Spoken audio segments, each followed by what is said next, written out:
হরে কৃষ্ণ হরি বল। চলে এসো, আজ সবাইকে নতুন কিছু দেখাবো। তো আজকে আমি মাপ নিচ্ছি ভগবান জগন্নাথের ড্রেস বানানোর জন্য। পহেলা বৈশাখের দিন পরাবো সেই জন্য। আর চৈত্রি মাসের ধোয়া, পয়লা বৈশাখের সকালের ভোগ, তুলসীর জলঝর্ণা সব দেখাবো। একে একে তোমাদেরকে সব দেখাবো। পুরো ভিডিওটা দেখবে কিন্তু। তো প্রথমেই আমি কাপড়গুলো মেপে কেটে নিলাম এবং কাপড়ের মাথাগুলো সিলি করে নিচ্ছি। তো সিলি করে নেওয়ার পরে আমি রঙের ছাপ দেব। আমার কাছে ছাপের কাঠও আছে, আর আমি হাতেও করতে পারি, সেটা আমি আগে প্যান দিয়ে এঁকে নিই। আমি মাঝে মাঝে এগুলো করি, আমার খুবই ভালো লাগে।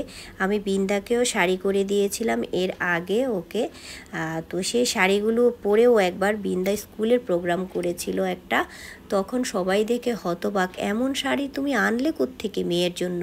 তো আমি বললাম এগুলো তো আমি হাতে করেছি। ওরা তো বিশ্বাসই করছিল না, এরকম হয়?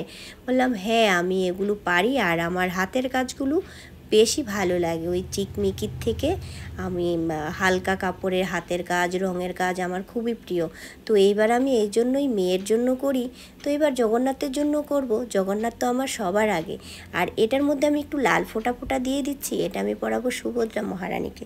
সেই জন্য এই ড্রেসটাতে একটুখানি লাল আর হলুদের কাজ করেছি। সবগুলোতেই হলুদের কাজ আছে, কিন্তু ওইটাতে একটু বেশি লাল দিয়েছি, যেহেতু সুভদ্রা মহারানী মাতাজি, তাই মাতাজিদের তো একটু গর্জিয়াস থাকে। আর লাল সাদা এটা আমরা ছোটোবেলা থেকেই দেখে আসছি। পয়লা বৈশাখের পোশাক মানেই লাল আর সাদার কমিউনিকেশন। তাই যেমন ভাবনা তেমনই কাজ। আমি জামাগুলো তৈরি করে নিচ্ছি, এখন শিলি দিয়ে নিচ্ছি। আর এই যে হয়ে গেল একটা ড্রেস। তো ড্রেস করার পরেও আমি আবার বুকের এদিকে একটু রং দিয়ে কাজ করে নিচ্ছি। এরপরে দেখাবো তুলসীর জলঝর্ণা। তো আমি একটা গাছ বসাবো, সেই জন্য মাটিটা তৈরি করে নিচ্ছি। গাছ আমার আগেও ছিল, তো সেই বৃন্দা দেবী মাতা একটু বৃদ্ধা হয়ে গেছিলো, পরে আমি গাছটা চেঞ্জ করে নিলাম। আর আমি আজকে জলঝর্ণা দেব। আর গাছটা আমি এমন একটা জায়গাতে রাখি যেখানে কারো পাড়া পড়বে না, যেখানে কেউ উঠবে না, এমন একটা নিরাপদে রাখি। তো সলতা করে নিচ্ছি, এটা দিয়েই জলটা টপ টপ করে সারাদিন পড়তে থাকবে মায়ের গায়ে।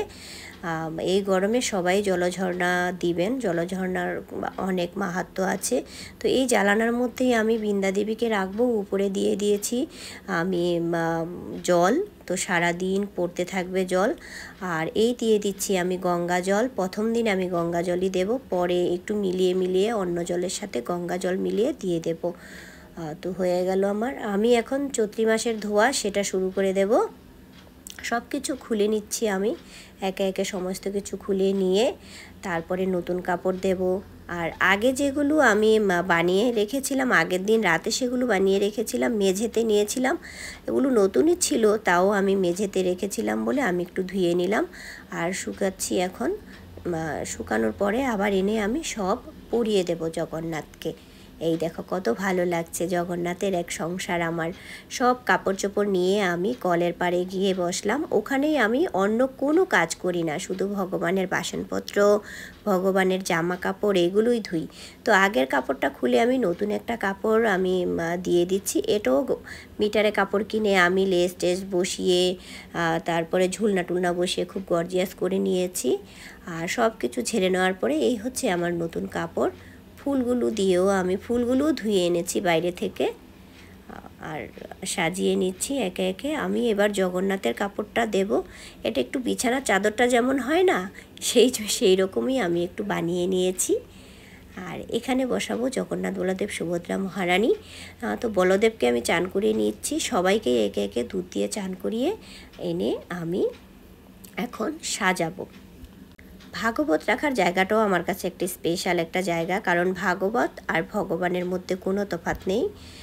আমি ভাগবত সবসময় একটু বিশেষ যত্ন করি, পড়ার চেষ্টা করি, যদিও নিয়মিত পড়তে পারি না, কিন্তু প্রতিদিন ফুল আর তুলসী দেই। তো আমার রাধা মাধবকে সাজানো হয়ে গেল। পয়লা বৈশাখের সাজ দেখুন কেমন লাগছে, কত সুন্দর লাগছে। তো এবার আমি বলদেবকে সাজাবো। আমি সেই হালকা জামাটা পরিয়ে দিচ্ছি। হালকা কাপড়ের একদম পাতলা কটন একটা কাপড় নিয়েছি জামাটা বানাতে, কারণ এখন গরম।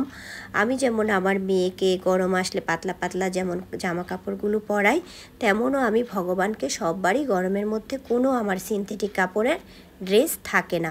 সব সময় আমি এরকম পাতলা জামা কাপড় পরাই এবং হালকা রং থাকে। আমার মনে হয় যেন জগন্নাথ তাতে একটু শীতলতা বোধ করবে। আমি জানি না এত ভাবনা শাস্ত্রে আছে কি না, কিন্তু অনেক কিছু আমি মন থেকেই ভেবে ভেবে করি। সেটা হয়তো আমার অপরাধ নাকি সেটা আপনারা আমাকে জানাবেন। আর আমি আছে আমার সবাই, রাধা মাধব, জগন্নাথ বলদেব, সুভদ্রা সবাই আছে, কিন্তু আমার মুখে বারবারই জগন্নাথ জগন্নাথ বেরিয়ে যায় কেন জানি না। সবসময় জগন্নাথই বলি আমি। আছে কিন্তু সবাই সবার নাম মতো নেওয়া হয় না, আসলে এটা একটা অভ্যাসে দাঁড়িয়ে গেছে আমার। তো রাধা মাধবকে আমি ফুল দিয়ে সাজাচ্ছি, তারপরে পঞ্চতত্ত্ব ফুল দেব।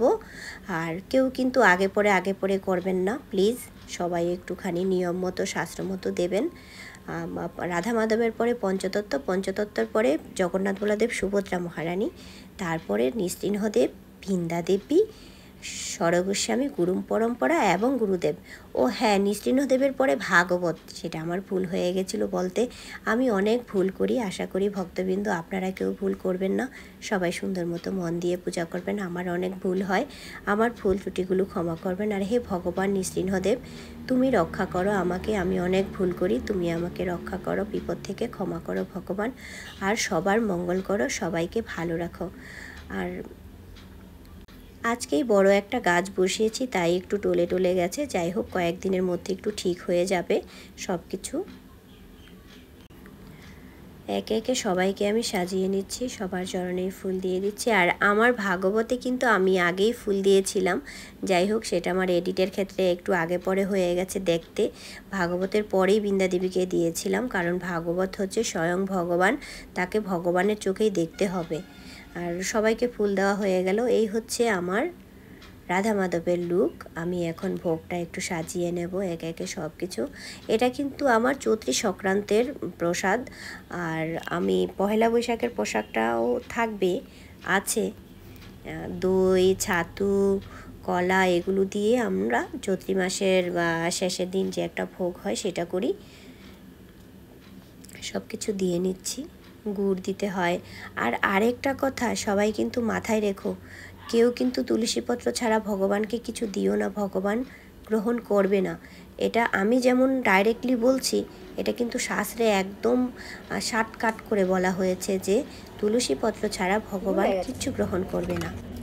এটা হচ্ছে পহেলা বৈশাখের ভোগ। তো সবাইকে শুভ নববর্ষের শুভেচ্ছা জানিয়ে আমি আজকে ভোগটা রেডি করছি। আর ওটা ছিল চৈত্রী সংক্রান্তের ভোগ।